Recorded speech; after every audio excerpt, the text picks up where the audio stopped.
Welcome to the woods. Welcome to the cabin. It's a bit drizzly out there, so we're inside today. And it's been a while. It's been a couple of weeks since I've managed to find the time to sit down and have a chat. And I haven't been slacking. I've been busy. So 2 weeks ago I was asked to give a talk, a speech at Patriotic Alternatives annual conference, and that was well received, and I enjoyed it. It was a good day. A lot of very smart people there, from Europe, from the UK. It was an interesting talk, and I'll leave the link in the description so you can go and view it. But I basically stood up in a room of highly politicised people and told them that politics isn't going to be the answer. And I understand that everything is political in one way, shape or form, but what I was saying was, look, this route to changing things by using political parties and has been tried for 100 years, and understandably the system has in place plenty of ways to ensure that nothing changes. So we've been unsuccessful, and it would now be remiss to continue to make the same mistakes we've made for 100 years. So we need to look at alternative ways we can safeguard our land, our culture, our heritage, how we can safeguard all of that and move forward with community and building again, building something better. And it sounds like a huge task, and it's true, it won't be easy, but it is something that's possible. It is something that's happening all around the world. And I've been speaking behind the scenes to people in America and people in Germany and people in Sweden and people in South Africa about how this could work. And it's all been quite tiring, I've got to say. I am looking a bit dishevelled. I need a haircut, and I'm tired. I've been working quite hard on the Woodlander initiative. I've been meeting with solicitors on how best to ensure that that project can come to fruition and that we can do everything we want to do. I've been building that now for 2 years, and behind the scenes there's been hiccups along the way, and we've had to sort them out, and it's taken quite a lot of work. And I suppose why I'm saying this, why I'm trying to tell you this, is because things are going to change, and they're going to change because 6 months ago I got a little bit ill. Nothing major, but after 3 months of seeing pharmacists and nurses and doctors, eventually I was diagnosed with an autoimmune disorder, whatever one of those is, and I kind of know. And it manifests by giving me some serious issues with my hands, which is difficult because I work with my hands, and my feet, which is actually more difficult because if you can't use your feet, then you can't walk. And then everything becomes quite a task. So over the last 3 months, I've been trying to work out, with the help of doctors obviously, how best to manage this situation. Because it's not something they can give me a pill for and I take that and it goes away. It's not something you can have an operation for, and therefore everything's better and you'll be fine. It's a situation that I'm going to have to manage now forever, it looks like, which is a bit of a bummer, but it's not the end of the world. However,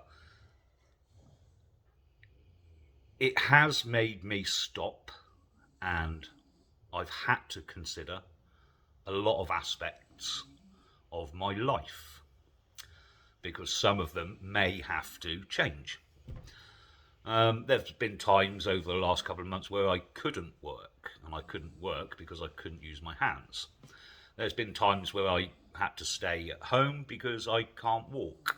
So it's been quite difficult, and it's tiring. It's kind of worn me out a little bit. And on top of that, I've still been working with the initiative, trying to get that together, ensure that that's working properly.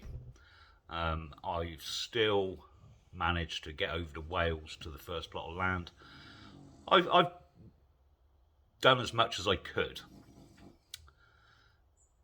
So why am I telling you? There's nothing you can do to help, and I'm certainly not looking for sympathy. The reason I'm telling you this is twofold. First, there's a lesson to be learned here, which is it's very easy to presume we have the rest of our lives, and I suppose we all have. But when something happens, it does make you stop and think. And there's a lot of things I really want to achieve over the next decade. And I don't have to, because my life is quite pleasant here. It can be hard sometimes, but it's a good life. And I've put myself in a situation, as most of you know, where I don't need a huge income because I've got no rent to pay, no mortgage to pay, and no bills to pay. So I'm okay. But it made me stop and consider the things I may have to change.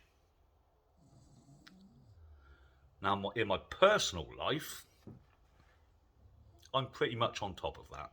I know what needs to be done.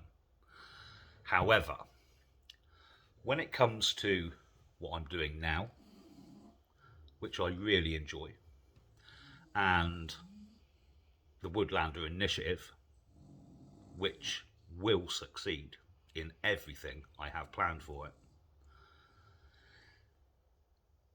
it's become apparent to me that I need to put in a little extra work now behind the scenes in order to make it a more professional, well-oiled machine. I've kind of let things flow and become organic, and that was good in the beginning, and that's worked well. We had huge success. But in order to move it on to the next level, where we can purchase land in every single county, there's things that need to be nailed down. I need to make sure it's being run professionally and that can continue into the future. So you will see some changes. It probably won't hit until early next year, but there will be structuring on memberships. There will be different ways of payment, so people can buy shares. There will be also ways where people can donate to the initiative. So I'm building this now. What I'm asking for is just a little time. Bear with me. I may not be around online as much because I've got a little bit of extra work to do. When it comes to the videos, I'm going to continue to try my hardest to do one a week. And I'm also going to introduce a bi-monthly live stream where I want to have a discussion with a different person once every fortnight to talk about how we see the future. What can we look at implementing now that will benefit us all in the future? And it's a discussion I think we need to start having. Because as we buy this land, how can we utilise it to our advantage? And what else can we do? Do we look at buying properties? Can we utilise that for our members? In what way can we do it? And I think it'll be an interesting live stream. I've got people interested on coming on and discussing these things. I've just got to nail down a time. I don't really want it to clash with anything else. But all of this stuff goes on behind the scenes. And it's quite a lot of work. So bear with me while I put all of this stuff in place. Because once I have, I think it's going to free up some time. Like I said, I've kind of let things flow organically, so everything's a bit haphazard. And I think moving forward, I need to put things in a much more orderly fashion, which isn't really like me. I'm quite chilled and laid back, but needs must. I also had a really good conversation with a reporter from